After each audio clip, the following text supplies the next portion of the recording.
You know, and then if they figure out they can't really fire him, they'll bring him back. You know, it's one of those things. That's what indefinite means. That we got to figure out what we can do to you legally and what we can't do to you. Yeah, it's as simple as that. It's not really hard. If they had it their way, they would have just went ahead and dismissed him from his duties. The same way your man has to sell the team now. But I'm kind of wondering if they're just waiting, if the Atlanta Spirit just waiting to sell the team and then let the new ownership go ahead and do it. Why not? Or make the call. I would. It wouldn't make no sense for me getting no extra, because it's just extra an extra burden on me. He's already suspended. Get out of the picture. Yeah, why wouldn't I wait till that happens? Because when is it? They supposed to announce who's buying the team Friday, right? Or who won the bid? Yeah, and then who won the bid? By June, they're assuming that June will be the month in which everything will be finalized and the new ownership group will take over or whatever. So we're about to find out, you know, who's gonna own the team. This is about to be. This is about to be another monumental NBA purchase right here if this thing goes through. If the Hawks sell for $1 billion, man, this is going to be unbelievable. Well, it's already unbelievable. It's going right. Your man, they holding up this Nets deal because your man, Prokhorov, won $3 billion. So there's that. You know what I mean? Yeah. Like, cats know what it is, you know. They figured out, Donald Sterling let his baby go for $2 billion. Everybody want to figure out, like, where around that number do we stand? So if the Clippers sold for $2 billion, how much are a team like the Lakers really worth? Depends on the circumstances. In this NBA, depends on the circumstances. It's not like that team didn't sell for what it was worth.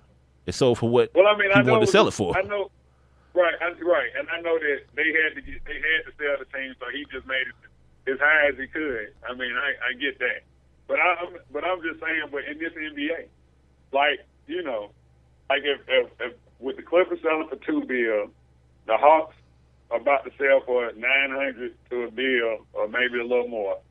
Could a team like the Lakers sell for like $10 billion? Not 10. It'll be like 3. Because they got the TV deal, they got the charter deal still, so the TV deal is going to boost their price up anyway. And then the fact that the Lakers are taking to another level, so somewhere between 3 and 4 probably. I could assume. I'm not a financial analyst by any stretch of the imagination, but based on those parameters, I would say somewhere between 3 and 4. Because they have everything else in place. They have the history, the aura, they have the market, plus they have the TV deal. That's the biggest thing. The TV deal's in place. So you sell that whole package, yeah, you can get. What the Dodgers did. The Dodgers did $2 billion. Yeah, same deal. Dodgers had a TV deal. Yeah, I think the Lakers go between 3 and 4, somewhere there about. If I had to, base my guess on the information that's at hand. This is the Sports Kings Podcast. I'm Big Mike. He's Rob Calloway. We're being heard via Spreaker.com. Make sure you guys like us and follow us on our social media entities, Twitter, Instagram, and Facebook at Sports Kings Live. The playoff scenarios look like this so far. In the Eastern Conference right now, Atlanta will be taking on the Brooklyn Nets. Chicago will be taking on the Washington Wizards, who just they started to push it in against the Hawks, who were resting players, but the Hawks came back, made a valiant effort the other night. Toronto and Milwaukee. That's going to be interesting. It's going to be an interesting little matchup. I think Milwaukee could get them. They could serve up that little upset. And here's Cleveland. Cleveland got it pushed in, but they don't care. they getting it pushed in just so they can keep this matchup the same, so they can just blast off in the Boston Celtics bunkie hole. Golden State is going to play New Orleans as it stands right now. Man, Portland. That sound good. What? Oh yeah, it's not going to be good. I'm glad it didn't. Yeah, it's not going to be good at all. Blasted off and they, wow. And they're bunkie, You're dang right. It's going to be very, very violent and very, very inappropriate. Then you got Portland and Memphis, which would be a good series. I think it'd be a nice little series if Aldridge can come back and be healthy, face off against Zach Randolph and those boys down there in Memphis. Then you got the Clippers in Houston, which, again, like, over the weekend, dude, the craziest thing happened. Like, this Houston San Antonio thing flip-flopped from 6-3 in one damn day. Oh, God. Yeah. Oh, these dudes lost home court advantage that quick in one felt swoop. And speaking of that happening, it's almost like now, I know for the last 2 weeks I've been saying that James Harden's going to win this MVP, but Steph Curry's the human mixtape. He gonna win it. Formerly known as Steph Curry. He's making a hell of a push, man. And they've been on ESPN a couple times since then, too. Because at this point, he's doing that thing kind of like the old bowl system. He's using style points at this point, Like, he go. I think he's gonna win it, man. I think he's gonna. It's like you running out of players now. You started out with Russ, then you came with me on the Harden thing. Now you on Steph. I'm gonna stick with Russ. I mean, not with Russ, with Harden, man. I'm gonna stick with that. I think. No. Okay. Here's the deal. See, and this is what I'm saying about the whole style points thing, right? Because, like, okay, if Houston manages to jump back up, and I haven't looked at how many more games they have left? Something like 3 or 4 games. 2. No, they only have 2. Oh, okay. 2. Yeah, they have 2 games left. So it's like, I don't know. If Houston had been able to maybe put up a better fight, I'll say that. Because right now, like Golden State, what they're doing right now is they're making history within the franchise, right? Like they've never done anything like this. The last time they were in a position like this was back in the 1970s. You take Steph Curry off their team, and even though that team is still good, they don't do this well. And it's just like every night, every morning, like it's all about Steph Curry. You know what I'm saying? Like you'll see, like, oh yeah, Russell Westbrook scored 54 last night, but how about Steph Curry? And then they'll just show every single highlight of Steph Curry. Yeah. Like ESPN.com, they have like a whole little highlight thing. That's what I meant to tell you. Like after every game, like they have like just a thing where you can just see all of Steph Curry's highlights. Like they just post it after every game. So it's like he's getting more exposure at this point. Yeah, like, that's what it looks like, man. It almost looks like ESPN's campaigning for the kid, to be honest with you.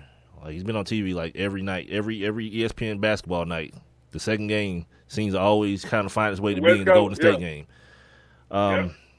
Speaking of the Houston Rockets, man, what Greg Popovich did to that team the other night, ooh, that's gonna be something to see in the playoffs. Like the fact that they got so many terrible free throw shooters, and Popovich was like, "Yeah, Josh Smith, come here, get on the free throw line." And James Harden had like 16 points because of it. He couldn't get any shots because they just kept fouling these awful free throw shooters. That's like, if I was that would piss me off, dude. Like, be a damn pro, man, because it's gonna end up costing them a series. If it's that easy to win a game against the Rockets and take their MVP candidate out of a ball game, not by playing defense, by saying, all right, douchebag, we'll give up 1 point, but we won't give up 3 to the best player on the team. We won't do that. Mm-hmm. And then we'll come down the other end and we'll score. Yeah, that's a bad look. When I saw that happening, I was like, everyone else is watching the same damn thing I'm watching. So, like, who they playing? Like the Clippers. The only thing that may prevent the Clippers from doing that, they're not as deep. They're not a very deep team. And then 2, they can always do the same thing to them too. Just come in and start hacking DeAndre, And then you got this ugly ass game of bad free throw shooters shooting free throws, and the good players, the Blake Griffins of the world, and the Jamal Crawfords and the Chris Pauls never touch the ball. Yeah, please God, don't let that happen. And it's 9 minutes left in the fourth, and every time somebody touch somebody, they go into the line. Yeah, they over the left. That's gonna be some ridiculous basketball if it happens. But it's no one's fault but their own. Shoot some damn free throws. They free. It's 15 feet. Like, be a damn professional. That, but not only that, but it's just like, okay, like if me and you wanted to go work on our free throws, guess what? 9 times out of 10, you either go shoot and you got to get your own ball, or you gonna have somebody there with you to catch the ball and throw it back to you, right? Like in the pros, like you got racks of balls, and you got trainers. You got you have no reason not to work on free throws. Like, I mean, that's the most critical part of the game. That people take for granted, because in crunch time, guess where you're going?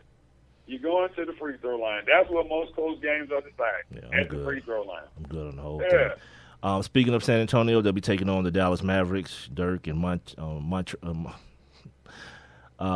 Monte and Rajon Rondo, the artist formerly known as Rajon Rondo, and his 25% free throw shooting. Yeah, dude, I want to kick that dude in the balls for that. That's horrendous. You can't be a guard in professional basketball anywhere. If you're playing in Israel, dude, you can't be a professional guard in basketball shooting 25%. That's like somebody's lying to you. Like, no, that can't be true. And you look it up and like you see it in writing, you still can't believe it. That can't be true. This dude is a guard shooting 25%. Yeah, go somewhere and choke yourself, Rajon.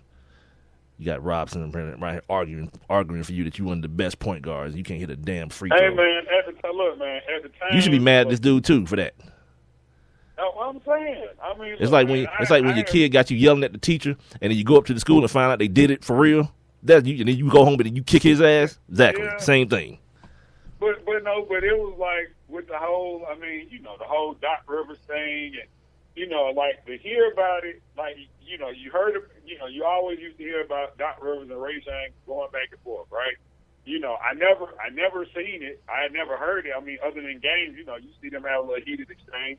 But then I was reading this article that was on ESPN.com, where they were talking to Kevin Garnett, about Rajon Rondo, like the whole article, like they were talking about, KG. They were talking to KG, and he really started talking about like how this dude really was, he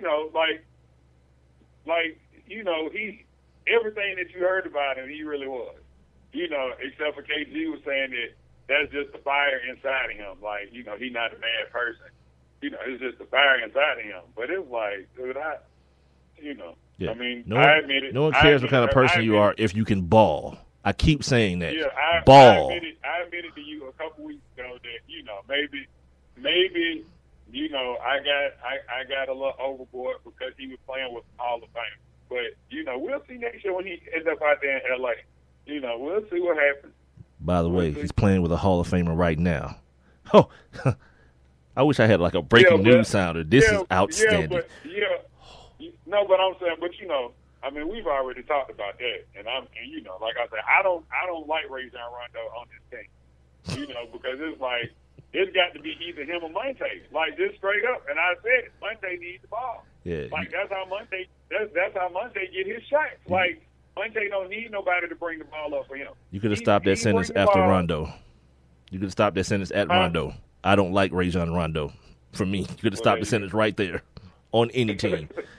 Like, N-word, if you can't hit a free throw, you don't belong on any professional team. You take your ass to the D-League. Well, that too. With these dudes, these announcers singing Michael Jackson songs. Look at this, dog. I don't know what made me just click on this. Former NFL running back Lawrence Phillips suspected of killing his prison cellmate. What? Lawrence Phillips was in prison? Dude, come on now. Like, even if I made you guess, like, if you didn't know, and I said, Rob, where do you think Lawrence Phillips at? What would you say? What would you say, dude? You'd probably say dead. Man, and I'd be like, nah, he ain't dead. Oh, well, he in jail. Yeah. It's two guesses, of course. Oh, my God. Phillips' cellmate at Kern Valley State Prison was found lifeless early Saturday morning and later pronounced dead. Prison spokesman Lieutenant Marshall Denning said in his statement. This dude is like, what they call it when you're when you get so used to being in jail, you're God, what's the word? Never mind. Anyway, he's an official prisoner, dude. This dude's up in there shanking cats and murking dudes in the cell. Ooh. Yes, indeed. He's suspected of killing Damian Soward, a 37-year-old inmate from San Bernardino County, serving 82 years to life for the. Oh my God, Lawrence effing Phillips, man! You talk about a dude. You talk about just. Golly. Oh, man. Man. I don't even have words for this. Like, you talking about, like, potential lost on a dude that just did not want to work. Inevitably did not want to work. Played at the University. I saw him and Tommy Frazier run roughshod on the University of Florida. How good would they, boy? My God. You ain't never sseen the option ran better than that, dog. Man, here we go. This dude is murking dudes in the jail cell. Yeah. My God. Yeah. I can't even not laugh. It's not funny, but I'm so much of a child, man. God, what the hell is this dude doing? Ugh.